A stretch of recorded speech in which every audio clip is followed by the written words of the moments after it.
Well, in spite of the fact that your charge to me is to fire myself, we've really been incredibly hard at work making sure that we can return education to the states.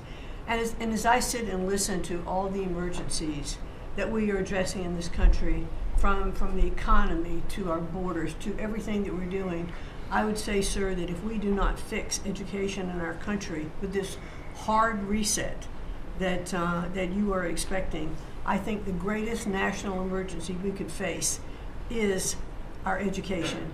Because if we are not going to educate our children, we're going to continue to fall behind the rest of the world.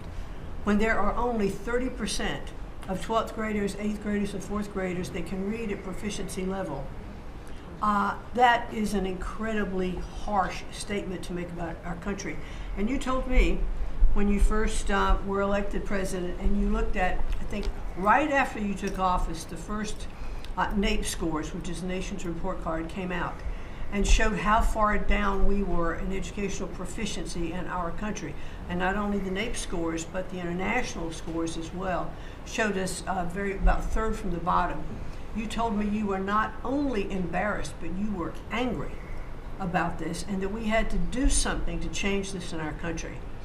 And we took a hard look at it, and you absolutely said the bureaucracy of education in Washington is keeping its thumb on preventing growth, what we should have, because it's best handled at the state level. Letting states put their programs in place, and some states are going to do it a lot better than others, but it's not going to happen from Washington, D.C. And when I hear things like, well, with no disrespect to any other country in the world that have really great programs, Germany, Sweden, Norway, I hear about this all the time. Point of fact is, they're this big. The United States is this big. We can't do it from Washington, D.C. It has to be done at the state level. So what we've been doing, as Lori brought up, Secretary of Labor brought up, we have a great working relationship. We have already signed and implemented one MOU or interagency agreement to handle the WIOA program and the Perkins grants to make sure it works. I call these, these are programs, pilot programs that we're putting out there.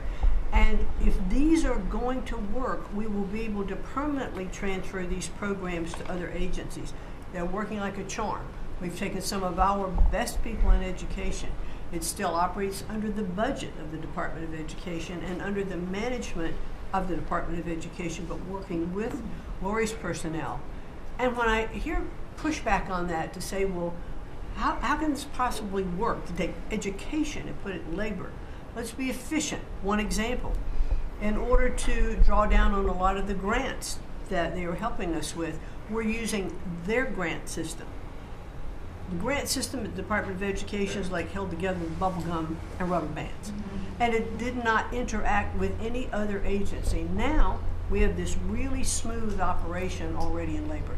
So that has prompted us to sign also other interagency agreements, 2 more with labor, 1 with HHS, 1 with the Department of State, and we'll be moving other programs, but these are proof of concept. Let's make sure they're working and working smoothly before we ask Congress to codify these permanent moves.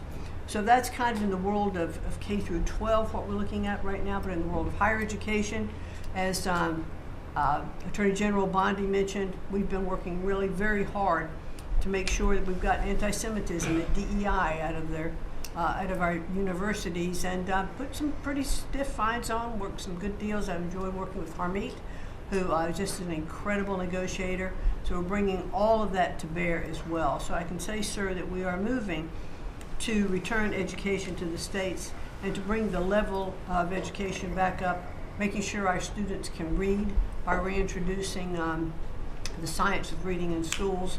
And going into next year, I can honestly say we've got a lean, mean machine operating at the Department of Education. There's only half the workforce when we started, and we're more efficient, and I think we're going to see better results as we move into next year. So thank you for this incredible opportunity. Thank you very much.